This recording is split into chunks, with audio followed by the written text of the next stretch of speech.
Hello everyone, welcome to my channel अपा maths academy. Friends, इस video में करेंगे क्लास 10th के chapter first that is real numbers.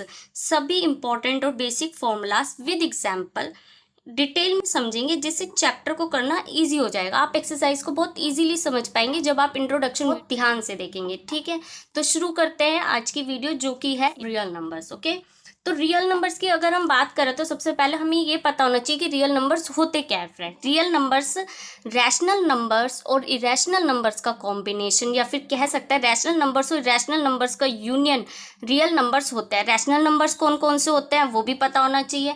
Rational numbers होते हैं जो पी अपन में क्यों की फॉर्म में होते हैं, वो रैशनल नंबर्स होते हैं। इरेशनल नंबर्स है जैसे √2, √3, √5 या पाई, ये सब इरेशनल नंबर्स हैं। जैसे पी अपोन में क्योंकि हमने बात करी, यानी कि जो भी नंबर अपोन की फॉर्म में होता है, जैसे 2 अपोन में 3 है, 8 अपोन में 5 है, 1 अपोन में 5 है, ये हमारे रैशनल नंबर्स होते हैं। अब हम डिटेल में समझते हैं रियल नंबर्स क्या होते हैं। All rational and irrational numbers are called real numbers. जैसे कि हमने ऊपर पढ़ा, सभी रैशनल नंबर्स और सभी रैशनल नंबर्स हमारे रियल नंबर्स होते हैं। These numbers can B show on number line. ये जो भी नंबर्स आप नंबर लाइन पर शो कर सकते हैं, आप उन्हें रियल नंबर्स कह सकते हैं। ओके, √2, √3 ये सब नंबर लाइन पर हम शो कर सकते हैं। पीछे भी हम क्लासेस में ये पढ़ते आए हैं और करते आए हैं। These numbers can B both. ये नंबर्स जो है पॉजिटिव और नेगेटिव दोनों हो सकता है। ऐसा नहीं है कि नेगेटिव नंबर्स है तो ये रियल नंबर्स नहीं है। Positive and negative both are real numbers, can be real numbers. Okay, अब नेक्स्ट टॉपिक है fundamental theorem of arithmetic. Fundamental theorem of arithmetic क्या कहती है friends? Every composite number can be expressed as a product of primes.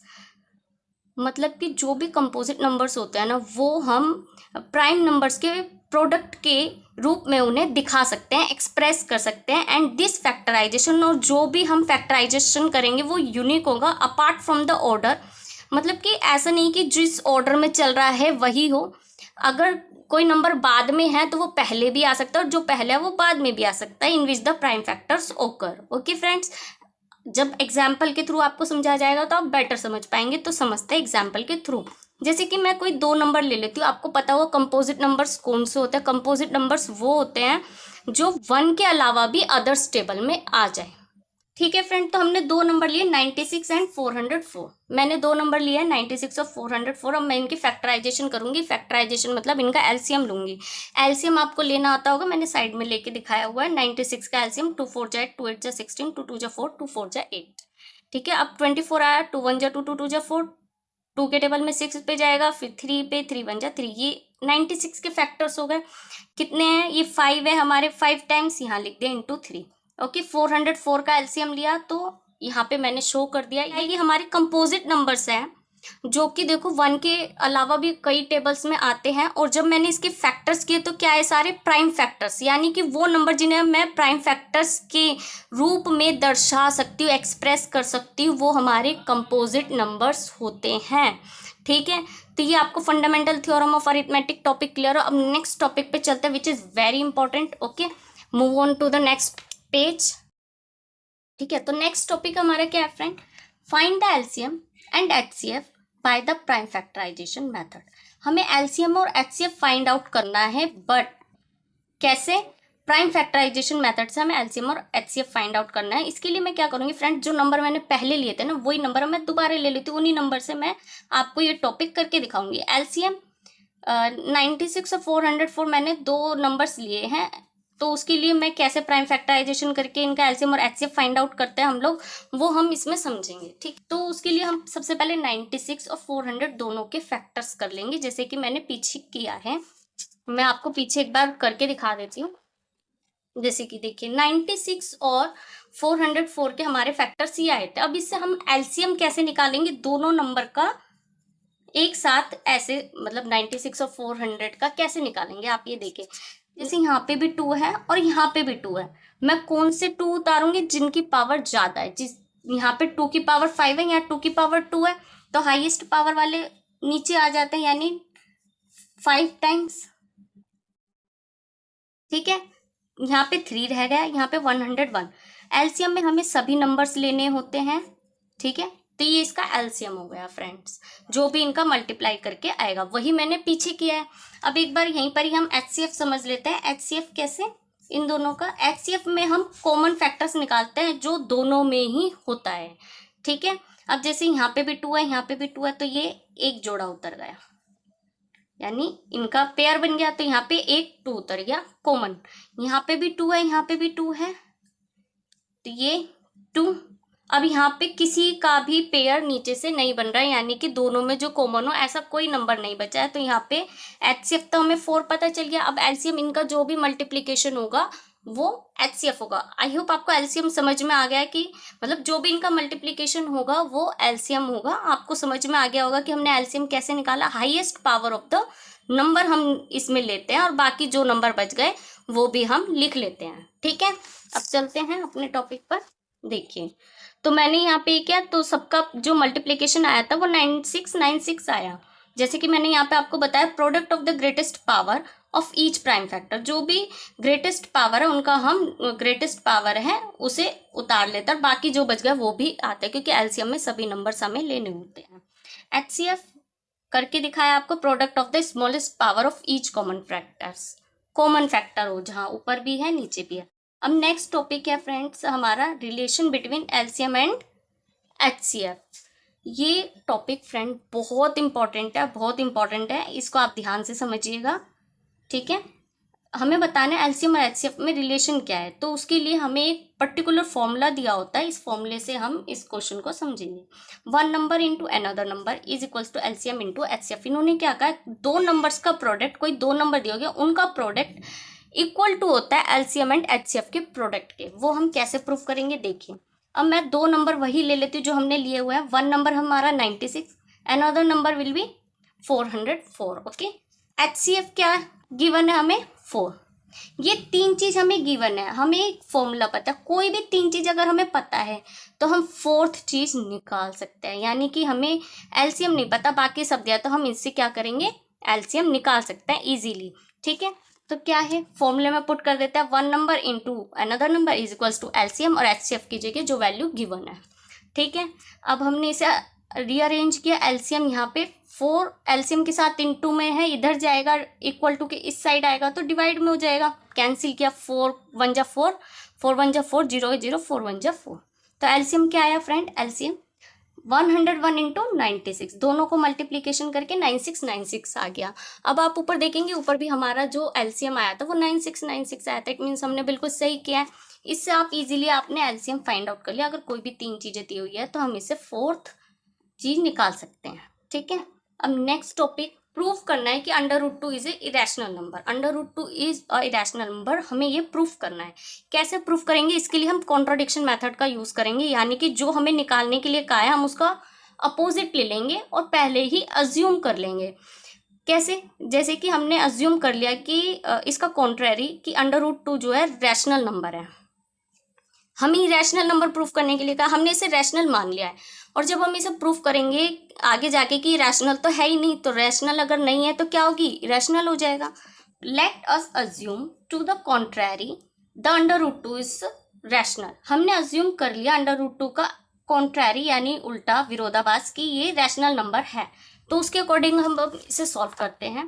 देखिए, अगर √2 rational number हमने assume किया है तो रैशनल नंबर क्या होता है, पी अपॉन में क्यों की फॉर्म में होते हैं, तो √2 इक्वल टू पी अपॉन में क्यों, ठीक है। हमने अभी शुरू में पढ़ा रैशनल नंबर अपॉन की फॉर्म में होता है, √2 जो है पी अपॉन में क्यों की फॉर्म में होगा। तो हमने क्या किया, सब रीअरेंज करेंगे, क्रॉस मल्टीप्लाई कर देंगे, √2 इंटू क्यों, √2 क्यों इज इक्वल टू पी हो गया। पी एंड क्यू आर को प्राइम, हमने ये पहले ही बता दिया कि ठीक है। क्यों को प्राइम का मतलब क्या होता है, को प्राइम का मतलब ये होता है कि दोनों ही प्राइम नंबर्स है, ठीक है। पी और क्यू दोनों ही प्राइम नंबर्स हैं, पी एंड क्यू आर को प्राइम। स्क्वायरिंग बोथ साइड्स, अब हमने इनको स्क्वायर किया और जब स्क्वायर करेंगे तो we get √2 q square is equals to p square. जब करेंगे तो √2 और √2 को मल्टीप्लाई करते हैं तो 2 क्यू स्क्वायर आ जाएगा और पी स्क्वायर, ठीक है। तो इससे हमें क्या पता चलता है कि P square is divisible by 2। P square divisible by 2 है अगर, तो p is also divisible by 2, ठीक है। p स्क्वायर जब डिविजिबल बाय 2 है तो p is also divisible by 2, okay. Next देखते हैं कि जो p है वो इक्वल टू 2r हो सकता है। r इज एन कोई भी इंटीजर जब p टू से डिविजिबल है तो 2 के साथ कुछ भी मल्टीप्लीकेशन में होगा तो p उसे भी डिवाइड करेगा, मतलब उसके भी इक्वल होगा। 2 के साथ कुछ भी मल्टीप्लाई में होगा तो p उसके भी इक्वल होगा। r कोई भी इंटीजर है तो p is equals to 2r हो सकता है। अब क्या है, p square is equals to 2r square. ठीक है, हमने स्क्वायरिंग की। अब सब्सटीट्यूट करेंगे p की वैल्यू, इसमें p की वैल्यू हम पुट कर देंगे। कैसे, देखिए पी स्क्वायर ये रहा, पी स्क्वायर ये रहा, और पी स्क्वायर किसके इक्वल है, 2q के स्क्वायर, मैंने 2q रख दिया, और ये 2r स्क्वायर गिवन है, यानी 2 जा 4 और r का स्क्वायर। ठीक है, तो अब हम इसे कैंसिल करेंगे, 2 1 जा 2, 2 2 जा 4, तो यहाँ पे तो ये सब कैंसिल हो गया, क्यू स्क्वायर बच गया इक्वल टू 2r स्क्वायर। अब यहाँ से हमें सेकंड इक्वेशन मिल जाती है और कंक्लूजन मिल जाता है कि Q square is divisible by 2। और अगर Q square is divisible by 2 it means Q is also divisible by 2, Q भी डिविजिबल बाय 2 होगा ना। ठीक है, ये हमारी सेकंड इक्वेशन बन जाती है। फ्रेंड्स, हमने ऊपर माना था कि पी और क्यू को प्राइम है, यानी ये दोनों ही प्राइम नंबर्स हैं। और प्राइम नंबर्स में क्या होता है कि जो सिर्फ 1 के टेबल से डिवाइड होते हैं, जो सिर्फ 1 के टेबल में आते हैं या खुद के टेबल में आता है, वो ही प्राइम नंबर्स होते हैं।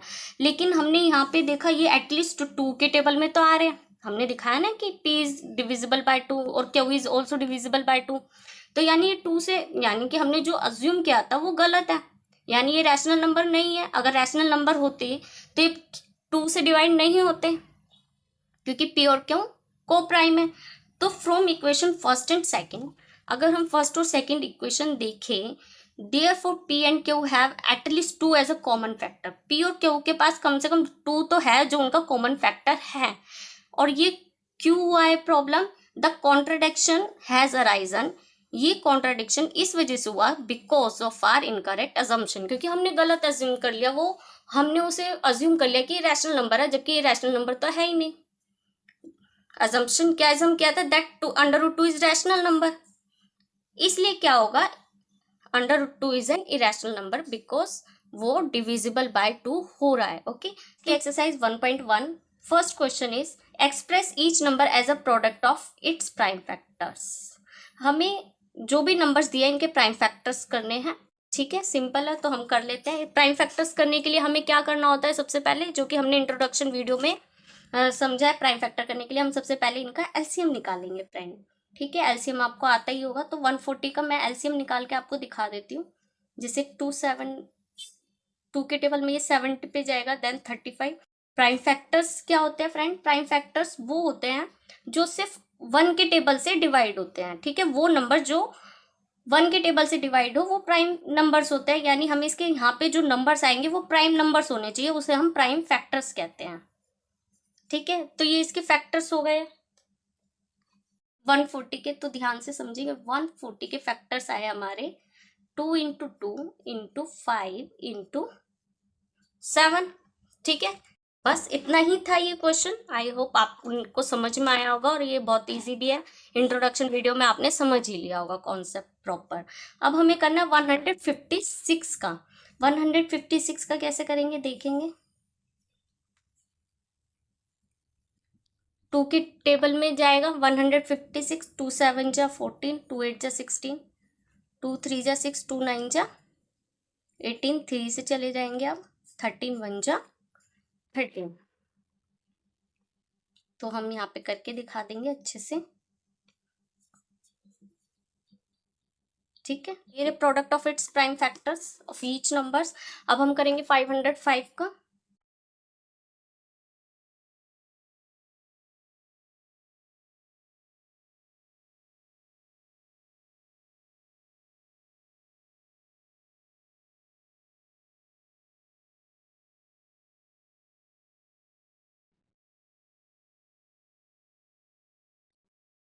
देखेंगे अब 505 के क्या फैक्टर्स हुए हैं।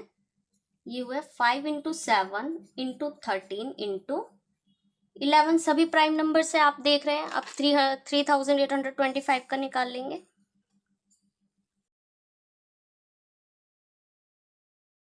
तो इसका यूनिट प्लेस 5 है, तो ये सबसे पहले 5 से ही डिवाइड हो जाएगा।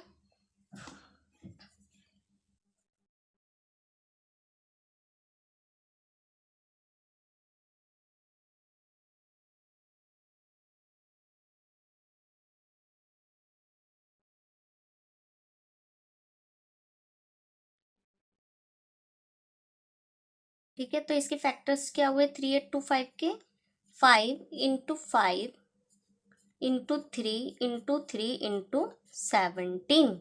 ठीक है, ये प्राइम फैक्टर्स हो गए। अब लास्ट पार्ट क्या है फर्स्ट क्वेश्चन का, लास्ट पार्ट है 7429। ये आप थोड़ा ध्यान से देखेंगे, इसमें आपको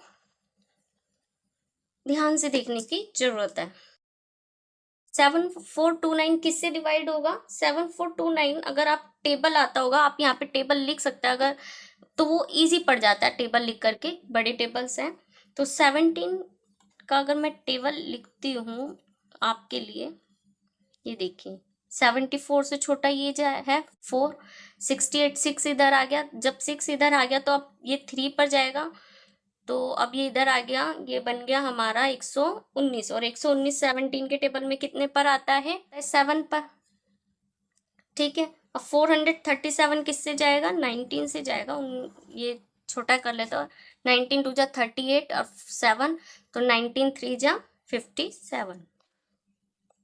ठीक है, 7429 के क्या फैक्टर्स हुए? 17 × 19 × 23। ये फर्स्ट क्वेश्चन होता है हमारा कंप्लीट पूरा, आप देख लीजिए। आई होप आपको समझ में आया होगा।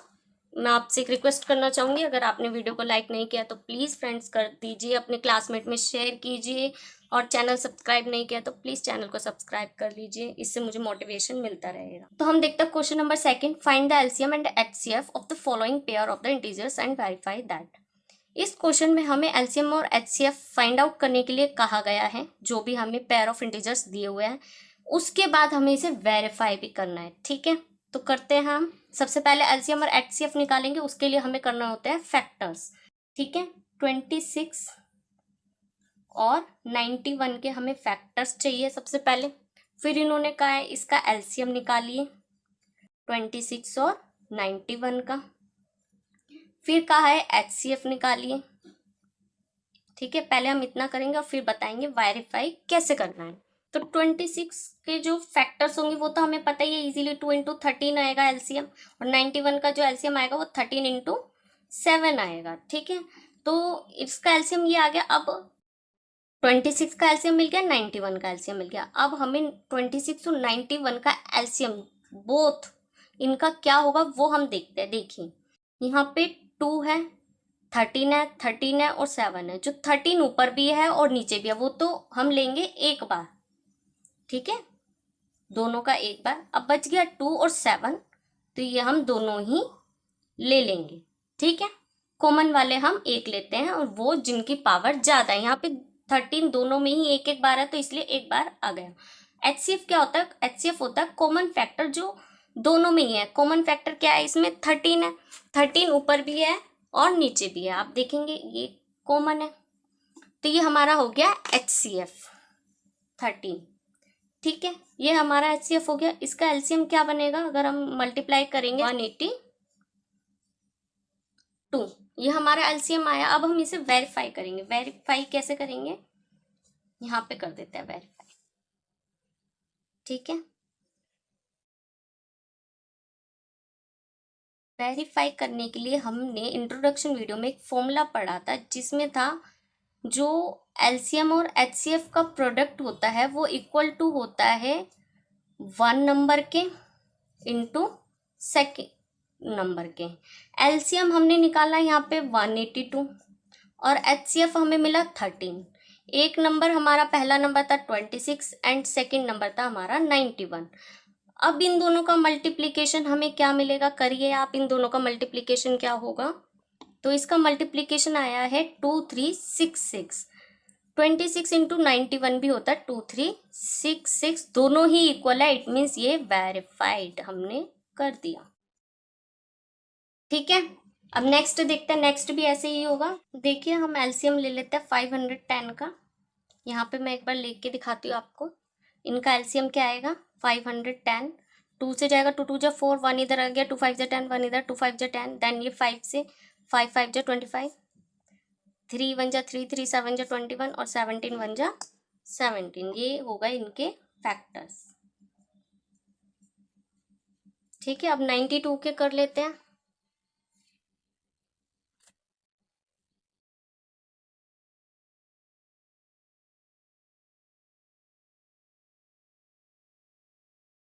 देखिए 92 के फैक्टर्स मैंने कर दिए हैं, 2 2 और 23, 2 इंटू 2 इंटू 23। अब इनके एलसीएम देखेंगे ध्यान से, कैसे बनेगा एलसीएम। देखिए 2 यहाँ पे भी है, यहाँ पे भी है, लेकिन यहाँ पे 2 बार है, तो हम 2 बार जिसकी हाईएस्ट पावर होगी वो उतार लेंगे, यानी 2 इंटू 2। ठीक है, अब यहाँ पे हम देखेंगे बाकी जो है 5 और 3, 17, 23, ये सिंगल सिंगल है, तो ये सभी उतर जाएंगे। तो ये इसके फैक्टर्स हो गए फ्रेंड्स। अब इनको मल्टीप्लाई करके क्या आएगा वो आप बताएंगे, क्या आएगा मल्टीप्लाई करके। मल्टीप्लाई करके आएगा 2 3 4 6 0। ठीक है, 2 3 4 6 0 इनको मल्टीप्लाई करके आएगा। एचसीएफ क्या होगा, कॉमन फैक्टर्स होता है जो दोनों में ही है, जैसे कि यहाँ पे भी 2 है और नीचे भी 2 है, बाकी कोई भी कॉमन नहीं है दोनों में ही, तो इसका एचसीएफ हो जाएगा 2। अब हम करेंगे वेरीफाई। वेरीफाई कैसे करेंगे वो देखेंगे। ठीक है, करते हैं यहाँ पे वेरीफाई। वेरीफाई का फॉर्मूला होता है 1 number second number equal to product of LCM and HCF.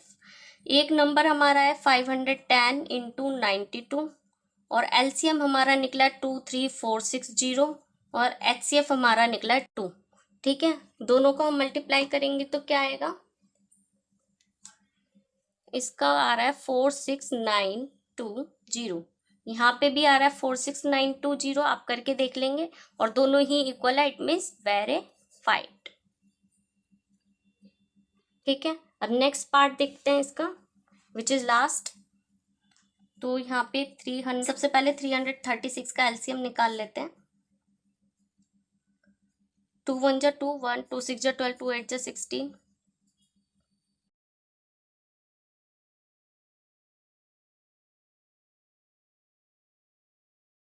336 का मैंने एलसीएम निकाल लिया, मैं 54 का भी निकाल लेती हूँ।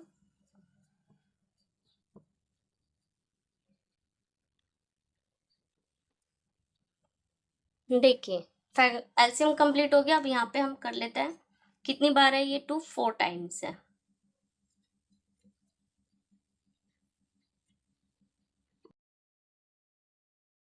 और 54 है, 2 इंटू 3 इंटू 3 इंटू, ये फैक्टर्स हो गए। अब हम इनका एलसीएम देखेंगे। एलसीएम कैसे निकालते हैं, हाईएस्ट पावर क्या है 2, यहाँ 336 वाले में भी है और 54 वाले में भी है, लेकिन ऊपर ज्यादा बार है तो हम ऊपर वाला लेंगे, यानी कितनी बार है 4 टाइम्स।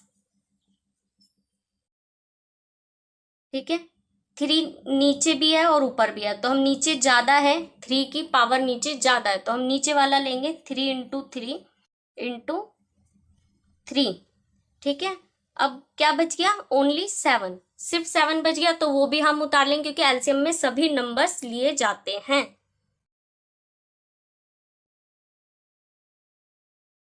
क्या वो ये 3024 इसका प्रोडक्ट आएगा, पूरा मल्टीप्लीकेशन जो आएगा वो 3024 आएगा।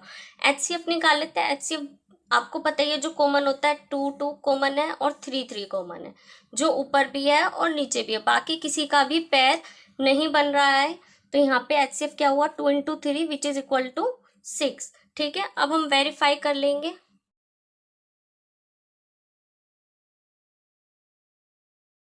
फॉर्मूला क्या होता है, 1 number into second number into LCM and HCF का product. 336 into 54 equal to, LCM क्या आया हमारा 3024 और एचसीएफ आया हमारा 6, मल्टीप्लाई करेंगे तो क्या आएगा, देखिए दोनों ही इक्वल है, तो ये हो गया वेरीफाइड। ठीक है, ये क्वेश्चन यहाँ पे कंप्लीट होता है। अब करते हैं क्वेश्चन नंबर 3। आई होप आपको समझ में आ रहा होगा। क्वेश्चन नंबर 3 क्या है, find the LCM and HCF of the following integers by applying the prime factorisation method. Prime factorisation method का यूज करके हमें इन इंटीजर्स का एलसीएम और एचसीएफ निकालना है। ठीक है, वेरी सिंपल, तो निकाल लेते हैं। तो सबसे पहले 12 के अगर हम फैक्टर्स करते हैं, 2 2 जा 4, 3 जा 12, ये हमें ऐसे ही पता चल रहा है। 15 के करेंगे, 3 5 जा 15, 21 के करेंगे, 3 7 जा 21, ये तो होगा फैक्टर्स। अब हमें क्या चाहिए, एलसीएम। एलसीएम तीनों के चाहिए, इनके हमारे पास एलसीएम, इनका हमें एलसीएम निकालना है। तो एलसीएम क्या होगा फ्रेंड, देखिए 3 यहाँ भी है, यहाँ भी है, यहाँ भी है, तो ये एक बार उतर जाएगा। अब ये 2 है, देन 5 यहाँ पे, और इस वाले में 7 रहेगा, तो ये एलसीएम होगा। ठीक है, तो इनको जब मल्टीप्लाई करेंगे तो क्या आएगा, मल्टीप्लाई करने पर ये आ रहा है इसका एलसीएम 420। अब एचसीएफ भी निकाल लेते हैं। एचसीएफ क्या होता है, कॉमन फैक्टर। आप देखेंगे 3 12 में भी है, 15 में भी है और 21 में भी है, तो एचसीएफ क्या होगा, 3 होगा। ठीक है, जो कॉमन होता है वो एचसीएफ होता है। 17, 23 का और 29 के फैक्टर्स आपको पता ही है, तीनों ही प्राइम नंबर्स हैं, तो ये हो गया 1 इंटू 17, 1 इंटू 23, 1 इंटू 29, क्योंकि तीनों ही नंबर्स किसी और टेबल में नहीं आते एक्सेप्ट 1। तो एलसीएम देखेंगे अब हम इनका,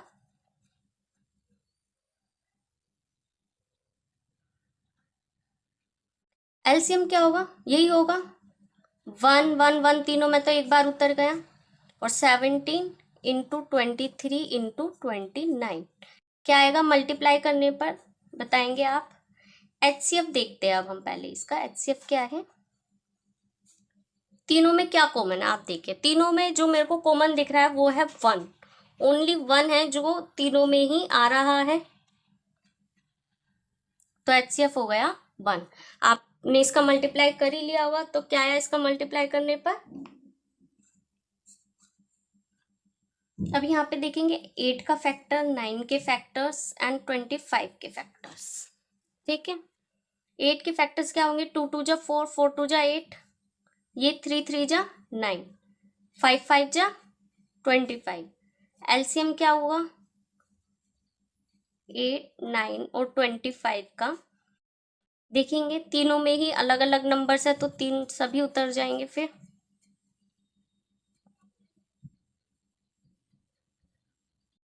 ठीक है, मल्टीप्लाई करेंगे इनको अभी, और एचसीएफ देखेंगे। एचसीएफ क्या है, 8 9 एंड 25 का एचसीएफ हो जाएगा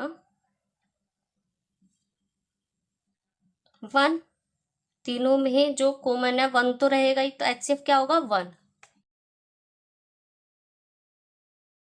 इंटू 1 कर लेते, ये 1 तो सब में होता है, एचसीएफ हो गया 1। इनका मल्टीप्लीकेशन क्या होगा, इन सबका मल्टीप्लाई हो जाएगा फ्रेंड, मल्टीप्लीकेशन हो जाएगा 1000। ठीक है, तो ये क्वेश्चन भी कंप्लीट होता है, क्वेश्चन नंबर 3 आपका कंप्लीट होता है। आपको समझ में आ गया होगा, इंट्रोडक्शन वीडियो में इसका पूरा बेसिक क्लियर किया गया है। आपने इंट्रोडक्शन वीडियो जरूर देखी होगी, नहीं देखी है तो आप प्लीज जा करके देखिए। ठीक है, क्वेश्चन नंबर 4 देखते हैं आप, क्वेश्चन नंबर 4 देखते हैं। क्वेश्चन नंबर 4 क्या है, गिवन दैट एचसीएफ 2 नंबर है, ये इनका एचसीएफ दिया हुआ है 9, एलसीएम फाइंड करना है 306 और 657 का हमें एलसीएम दिया हुआ है। तो हमें जो गिवन है पहले हम देख लेते हैं।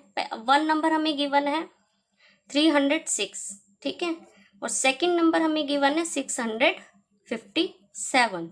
एचसीएफ भी हमें गिवन है, HCF both the numbers 9 given है। ठीक है, तो हमें ये सब गिवन है और हमें निकालना है एलसीएम। हमने एक फॉर्मूला पढ़ा है अभी, क्या पढ़ा है कि 1 number into second number equal to होता है एलसीएम इंटू एचसीएफ के। जैसे कि हमने इंट्रोडक्शन वीडियो में समझा था, अगर कोई भी 3 चीज दी हुई है तो हम 4th वाला निकाल सकते हैं। हमें 2 नंबर्स दिए हुए हैं 306 और 657, हमने वैल्यूज पुट करी। एलसीएम नहीं गिवन है क्योंकि एलसीएम हमें निकालना है 9। ठीक है, ये है 306 इंटू 657, हमने ऐसे ही उतार लिया। 9 जो एलसीएम के साथ मल्टीप्लाई में इधर आएगा तो डिवाइड में हो जाएगा, ये है एलसीएम। अब हम इसको सॉल्व करेंगे, 9 1 जा 9, 9 3 जा 27, 3 इधर आया तो 9 4 जा 36। तो हमारा एलसीएम क्या आएगा फ्रेंड, एलसीएम होगा 34 इंटू 657, ये हमारा एलसीएम निकल जाएगा। और जो होगा हमारा आई थिंक 22338। ठीक है, एक बार आप मल्टीप्लाई करके खुद भी देखेंगे और ये हमारा इसका आंसर हो जाएगा। एलसीएम हमारा निकला 22,338। ठीक है, आई होप ये क्वेश्चन आपको समझ में आएगा और ये क्वेश्चन बहुत इंपॉर्टेंट है, बहुत ईजी है। ठीक है, तो अब हम चलते हैं नेक्स्ट क्वेश्चन पे, which is question number 5। Question number 5 क्या कहता है friend, check whether 6n can end with the digit 0 for any natural number n। तो फ्रेंड इन्होंने कहा है कि एक नंबर है 6n, ठीक है, जिसमें n जो है वो नेचुरल नंबर है। आपको चेक करना है कि n की वैल्यू के लिए क्या ये नंबर 0 डिजिट पर एंड होगा। तो आपको ये पता होगा फ्रेंड कि 0 डिजिट पर अगर कोई नंबर एंड हो रहा है तो वो 2 और 5 से तो डिवाइड होगा ही होगा, यानी उसके फैक्टर्स 2 और 5 तो होने ही चाहिए, तभी वो 0 डिजिट पर एंड हो रहा है। ठीक है, तो दोनों ही उसके फैक्टर्स होने चाहिए। हमें रूल शुरू से पता है कि अगर कोई भी डिजिट है, कोई भी नंबर है जो 0 पर एंड हो रहा है, वो 2 और 5 दोनों से ही डिवाइड होता है, यानी उस 2 और 5 दोनों ही इसके फैक्टर्स होते हैं। ठीक है, तो उसके लिए हम कंडीशन लिख देंगे 6n कैन एंड, मतलब अगर ये इस कंडीशन को फुलफिल करता है तो मतलब कि ये 0 डिजिट पर एंड होगा। तो हम फैक्टर करके देख लेते हैं 6 के फैक्टर्स क्या होते हैं फ्रेंड्स। हमें पता है 2 इंटू 3 होता है, इसमें हमें 2 तो मिल रहा है पर 5 नहीं मिल रहा है। ठीक है, तो अगर इसका फैक्टर 5 नहीं है इट मीन्स ये 0 डिजिट पर एंड नहीं करेगा, क्योंकि दोनों ही इसके 2 और 5 दोनों ही इसके फैक्टर्स होने चाहिए। ठीक है, तो अब इसके लिए लैंग्वेज लिख लेंगे, as we got that 5 is not a prime factor of 6, that's why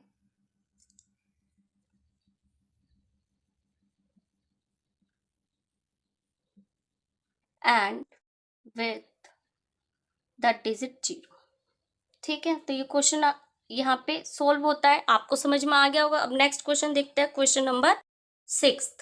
तो क्वेश्चन नंबर 6 है friend, explain why this number and this number are composite number. हमें इसे एक्सप्लेन करना है कि ये जो दोनों नंबर्स हमें गिवन है ये क्यों कंपोजिट नंबर है। कंपोजिट नंबर की आपको कंडीशन पता होगा फ्रेंड, कंपोजिट नंबर वो होता है जिनके फैक्टर्स अदर देन 1 होते हैं, यानी कि 1 के अलावा भी जिनके फैक्टर्स होते हैं वो कंपोजिट नंबर्स होते हैं। तो हमें दो नंबर्स गिवन है, तो हम इनको ऐसे कर लेते हैं, let x is equal to 7 into 11 into 13, जो कि हमें फर्स्ट नंबर गिवन है, और y हमें गिवन है 7 इंटू 6। y हम इसे इस वाले नंबर को लेट कर रहे हैं।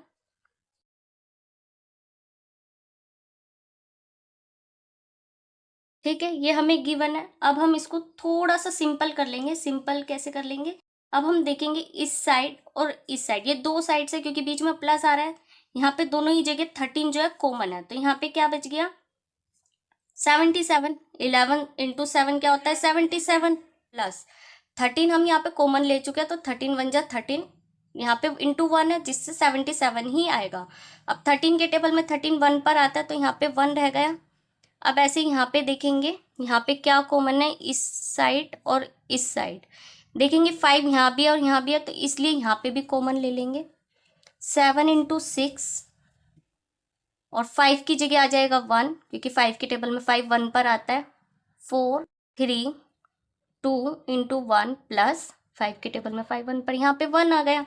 ठीक है, तो ये क्या हुआ 13 इंटू 78 एंड हियर। अब जब हम इन सबको मल्टीप्लाई करेंगे ना फ्रेंड, तो ये आएगा 1008 और ये रहा प्लस का 1, तो ये तो हो गया 5 इंटू दिस।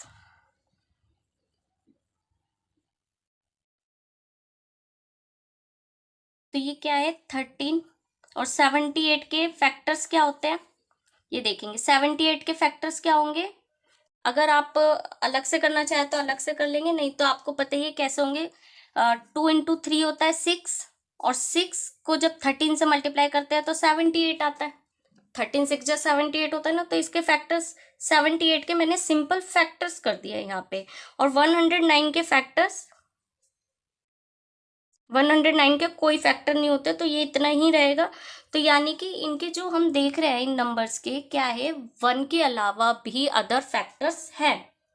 अगर इनके अदर देन 1 फैक्टर्स है तो यानी कि कंपोजिट नंबर्स है. Both numbers have factors other than 1, so these numbers are composite numbers. ये हमारा रीजन हो गया. तो हम लैंग्वेज लिख देते हैं.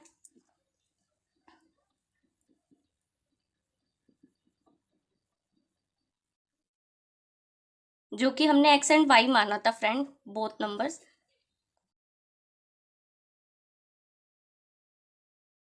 ओके, तो आपको ये क्वेश्चन नंबर 6 समझ में आया होगा. अब चलते हैं लास्ट क्वेश्चन इस एक्सरसाइज का, क्वेश्चन नंबर 7.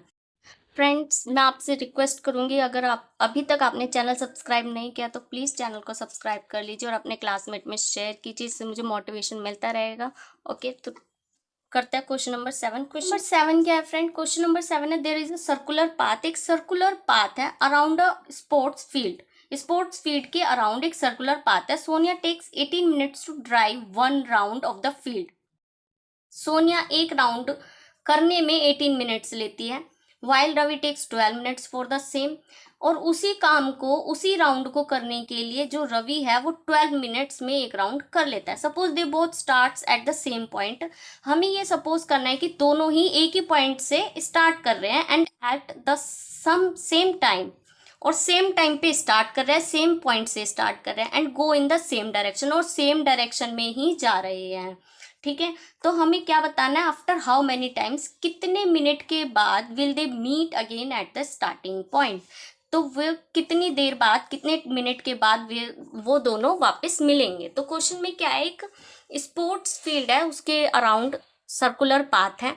सोनिया एक राउंड करने में 18 मिनट्स ले रही है. रवि थोड़ा सा फास्ट है तो वो उसी राउंड को करने में 12 मिनट्स ले रहा है. दोनों का स्टार्टिंग पॉइंट सेम है, सेम डायरेक्शन है और सेम टाइम पे स्टार्ट कर रहे हैं. आपको बताना है कितने मिनट बाद वो दोनों यानी सोनिया और रवि उसी पॉइंट पर मिलेंगे. ठीक है, तो मैं आपको अगर बताऊं, जो भी इनका एलसीएम होगा वही इनका मीटिंग पॉइंट होगा. इनका जो हम 18 और 12 का इकट्ठा एलसीएम ले लेंगे और जो भी आएगा वही इनका मीटिंग पॉइंट होगा. ठीक है, तो हम क्वेश्चन करते हैं. LCM of 12 and 18 will be the time they will be the time they will meet. LCM of 12 and 18 will be the time they will meet. तो हम एलसीएम निकाल लेते हैं. 12 का एलसीएम क्या होगा? 2 2 जा 4 और 4 3 जा 12. ऐसे ही 18 का एलसीएम क्या होगा? 3 3 जा 9, 2 जा 18. दोनों का एलसीएम निकालना है हमें. एलसीएम क्या है? 2 ऊपर भी है और नीचे भी है. जिसकी पावर ज़्यादा है वो हम उतार लेते हैं. 3 ऊपर भी है, नीचे भी है. यहाँ पे ज़्यादा है तो यहाँ पे ये 2 टाइम्स 3 हो गया. तो क्या हुआ? 2 2 जा 4, 3 जा 12, 3 जा 36, यानी 36 मिनट्स बाद दे बोथ विल मीट. तो हम लैंग्वेज लिख देते हैं. ठीक है, तो शुरू करते हैं एक्सरसाइज 1. तो क्वेश्चन नंबर 1 है, prove that √5 is irrational. Simple है, जो कि हमने इंट्रोडक्शन वीडियो में भी समझा था. हम इसमें कॉन्ट्राडिक्शन मेथड यूज करेंगे. कॉन्ट्राडिक्शन मेथड क्या होता है कि जो भी हमें प्रूफ करना है हम उसका अपोजिट पहले ही अज्यूम कर लेते हैं. जैसे देखेंगे, आई होप आपने इंट्रोडक्शन वीडियो में पूरी तरह समझ ही लिया होगा. अब आप देखेंगे, लेट अस अज्यूम.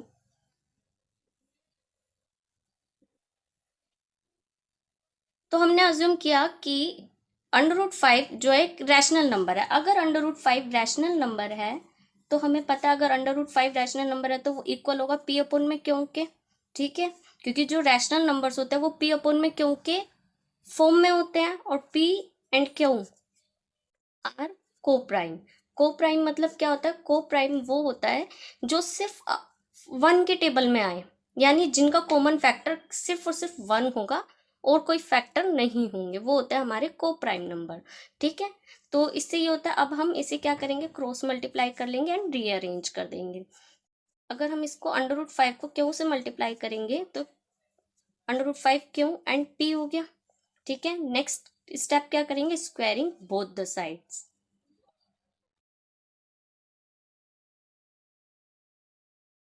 स्क्वायरिंग करेंगे बोथ द साइड्स।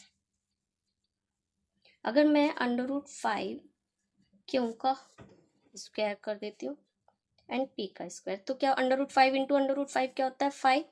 क्यों का स्क्वायर क्या हुआ, क्यों का स्क्वायर एंड पी का स्क्वायर। ठीक है, अब आप ध्यान से देखेंगे इसमें क्या हुआ, P square equal to 5 q square के। इट मीन्स जो पी स्क्वायर है वो डिविजिबल बाय 5 है। पहली बात तो हम ये लिख सकते हैं।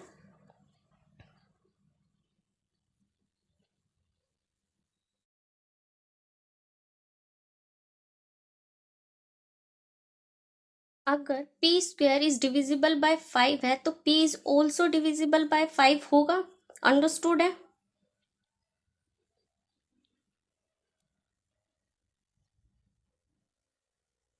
तो ये हमारी हो गई फर्स्ट इक्वेशन। ठीक है, P square is divisible by 5 जो कि हमें इक्वेशन से पता चल रहा है, तो p is also divisible by 5 होगा।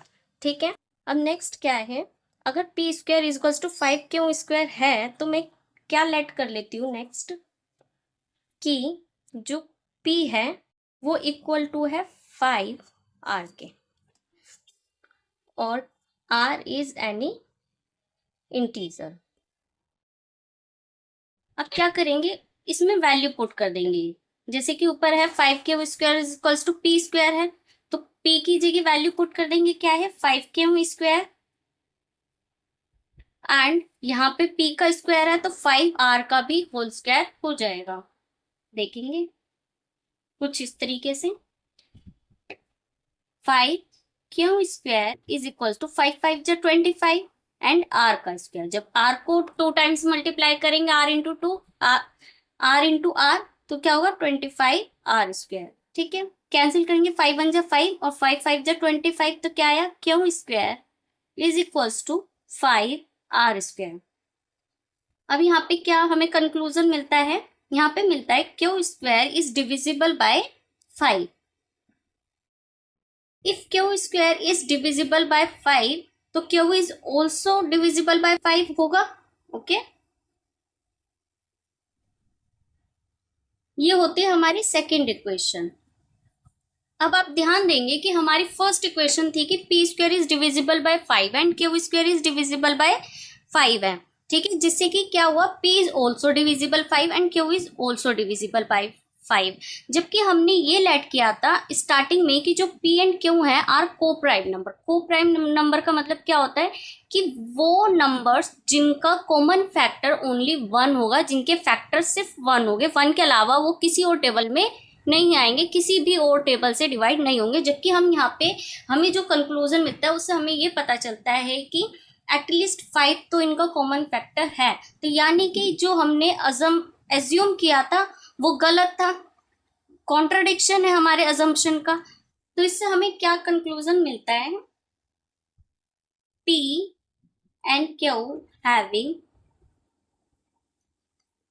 5 as a common factor।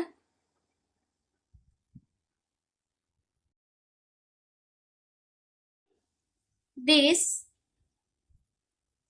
वही स्टेटमेंट लिख देंगे जो कि हमने इंट्रोडक्शन वीडियो में भी किया है। This contradiction has arisen because of our wrong assumption that √5 is rational number. ठीक है,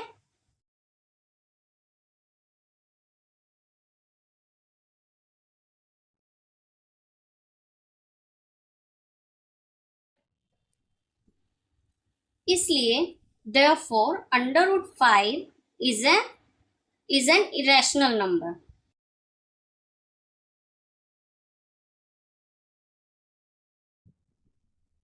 सो ये हमारा होता है hands proof. Okay, next question देखते हैं, क्वेश्चन नंबर सेकंड। तो क्वेश्चन नंबर 2 क्या है फ्रेंड, क्वेश्चन नंबर 2 है प्रूव दैट 3 + 2 √5 इज इरेशनल। ठीक है, तो वही सेम पैटर्न से हम करेंगे कॉन्ट्रडिक्शन मेथड से। Late us assume, rational number assume कर लेंगे पहले ही इसको। ठीक है, अगर 3 + 2 √5 रैशनल नंबर है तो ये इक्वल टू होगा p अपॉन में, क्योंकि p रैशनल नंबर जो होता है वो p अपॉन में क्यों की फॉर्म में होता है, और p और क्यों क्या है हमारे को प्राइम नंबर्स। ठीक है, ये हमने बता दिया p और क्यों को प्राइम नंबर्स है, ठीक है। तो अब यहाँ पे हम रीअरेंज करेंगे बाय क्रॉस मल्टीप्लाई।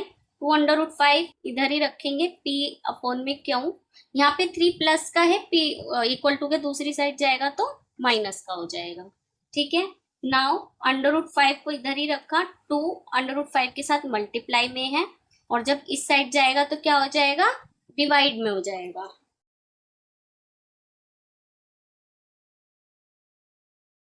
इस तरीके से, ठीक है। 2 मल्टीप्लाई में था √5 के साथ, इधर आएगा तो डिवाइड में हो जाएगा। अब सॉल्व कर लेते हैं हम, क्या हो गया ये, एलसीएम ले लेंगे, पहले अंदर वाला सॉल्व कर लेते हैं।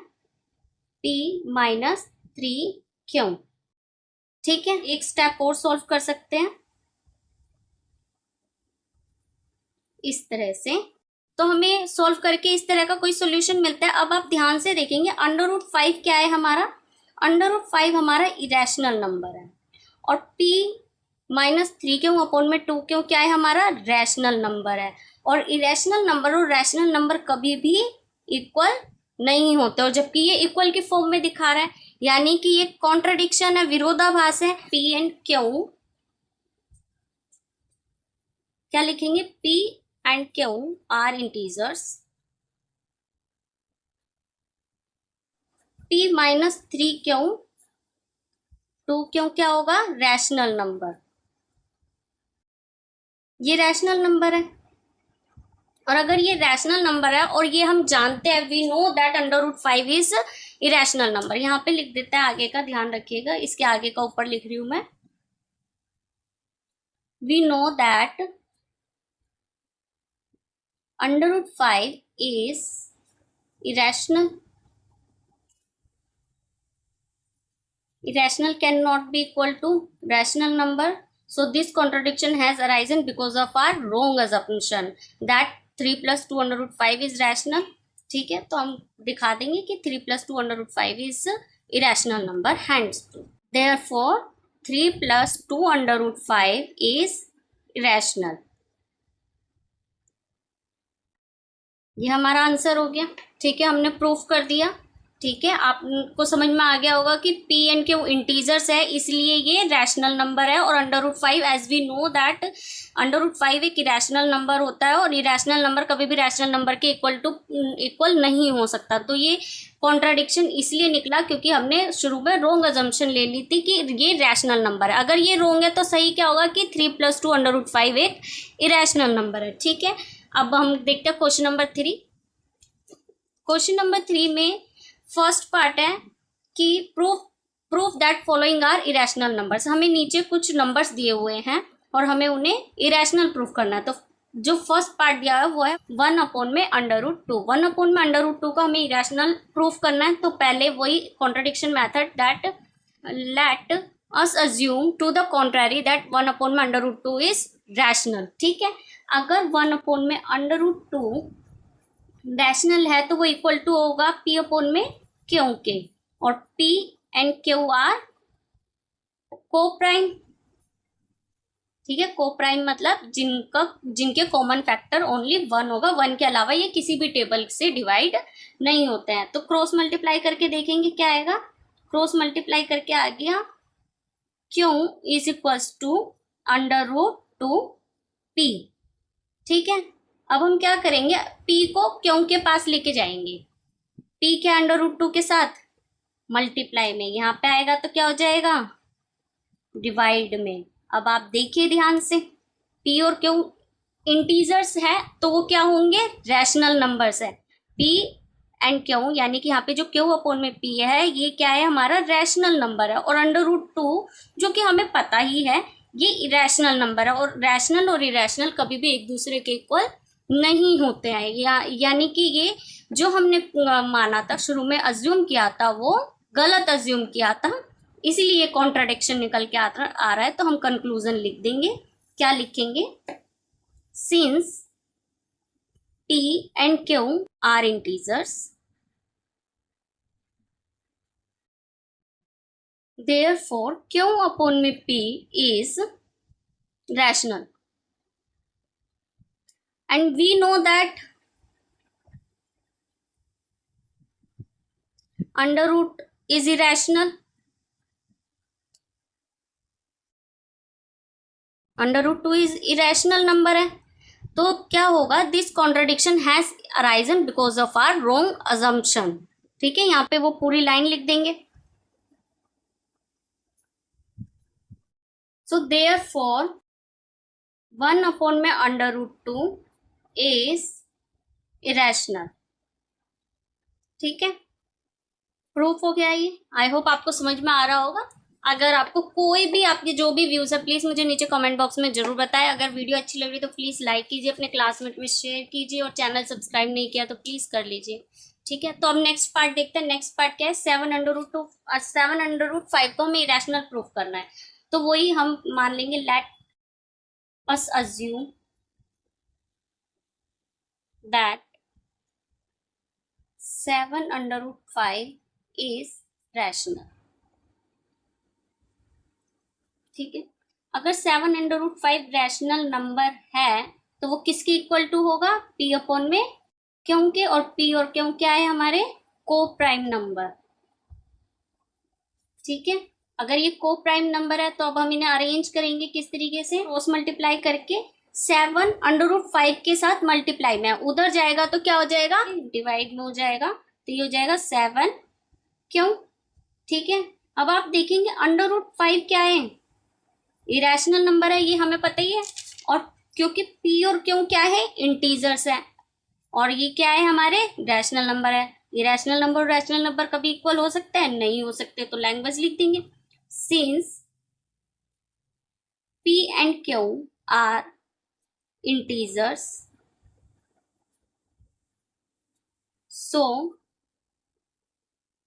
पी अपॉन में 7 क्यू आर रैशनल नंबर। ठीक है, but under root 5 is irrational. वही, अब नेक्स्ट वही लैंग्वेज लिखेंगे, this contradiction has arisen because of our wrong assumption that 7 under root 5 is rational. Okay,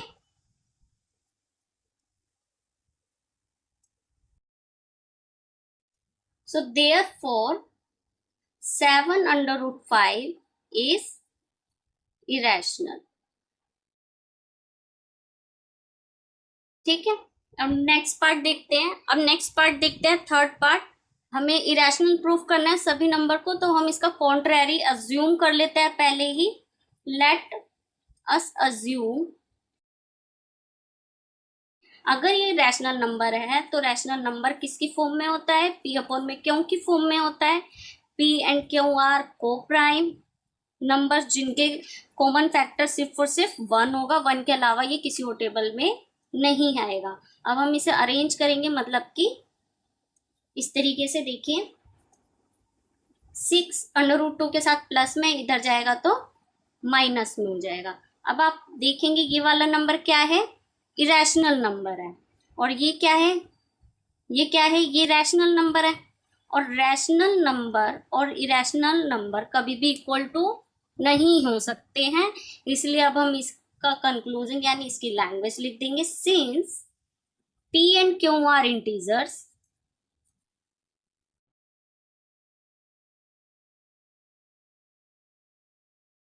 तो पी अपॉन में क्यू -6 आर इरेशनल,